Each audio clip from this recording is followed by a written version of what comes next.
একটা জিনিস মনে রাখবেন, এই প্রি প্লাস একটা ওয়ার্ড, ধরেন একটা প্রিপজিশনের উপরে একটা ওয়ার্ড বসছে, ক্লিয়ার, একটা ওয়ার্ড, তাহলে এই ওয়ার্ডটা একটা নাউন হবে। কি হবে? নাউন হবে। এবার দেখেন, এবার প্রিপজিশনের পরে যদি ভার্ব কখনো বসবে না, তাহলে প্রিপজিশনের পরে যদি আমরা নাউন বসাবো, তাহলে ভার্বের সাথে আইএনজি দিয়ে এটাকে নাউন করতে হবে। তাহলে এটা হলো একটা নাউন। আর যে সকল নাউন ভার্বের সাথে আইএনজি দিয়ে গঠিত হবে, তখন এটাকে আমরা বলবো জেরান্ট। তখন আমরা এটাকে কি বলবো? এটাকে আমরা বলবো জেরান্ট। বোঝা গেছে বিষয়টা?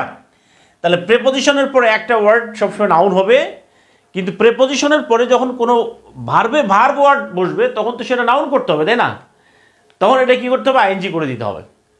এটি হচ্ছে সিস্টেম। হ্যাঁ, তাহলে আমরা একটা জিনিস খেয়াল করি, এটা হলো কোশ্চেনটা হলো by dash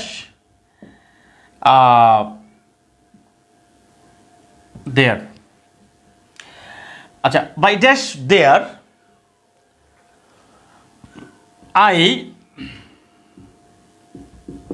I will meet with him। আমরা যখন একটা সেন্টেন্স তৈরি করি, তখন আমরা এটা খেয়াল করবো, ক্লিয়ার? তাহলে বাইয়ের পরে যে ভার্বটা, এটা একটা ভার্ব আসবে, তাই তো? তাহলে এটা হচ্ছে গো, বি নাম্বার হচ্ছে গোয়িং, সি নাম্বারটা হচ্ছে টু গো, ডি নাম্বারটা হচ্ছে গন। এইখানে আমরা এই প্রিপজিশনের পরে যে ভার্বটা আসবে, এটাকে আমরা কি করে দিব?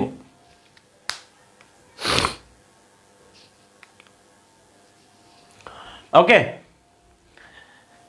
এটাকে আমরা কি করে দিব? প্রিপজিশনের পরে যখন একটা ওয়ার্ড আসবে, একটা ভার্ব আসবে, তখন একটা জিনিস মনে রাখবেন, প্রিপজিশনের পরে নর্মাল কোনো ভার্ব বসবে না।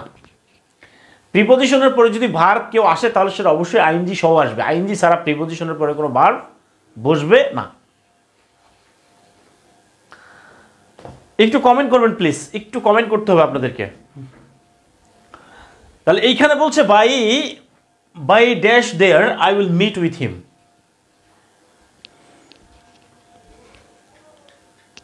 তার মানে এই জিনিসটা আমরা জানলাম যে প্রিপজিশনের পরে কোনোভাবেই আর ভার্ব ইউজ করা যাবে না। তাহলে কি ইউজ করতে হবে? নাউন। তাহলে ভার্বের সাথে যদি আমরা আইএনজি দিই, তখন এটা জেরান্ট হয়ে যায়। জেরান্ট এক ধরনের নাউন, ক্লিয়ার? ওকে, এরকম একটা কোশ্চেন একটু দেখাই দিই। প্রিপজিশন নিয়ে যেহেতু আলোচনা করতেছি, একটু আলোচনার কোশ্চেনটা দেখাই দিই। কোশ্চেনটা হলো, the old man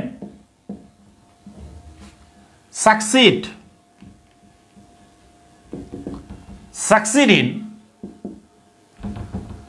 dash on foot। Clear?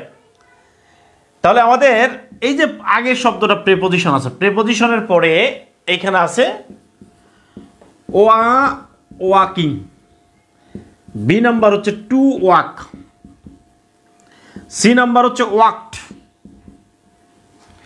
D নাম্বারটা হচ্ছে ওয়াক্স।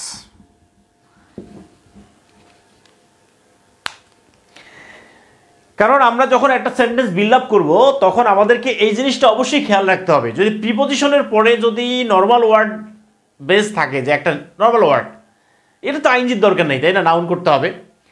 আর যদি ভার্ব আসে, তাহলে সেটাকে আইএনজি করে নাউন করতে হবে। কেমন? এই জিনিসটা খেয়াল করতে হবে। তাহলে ওয়াকিং, তার মানে হচ্ছে the old man succeed in walking. তাহলে ইনের পরে কি হবে? ভার্বের সাথে আইএনজি হবে, অন ফুট হবে। ক্লিয়ার?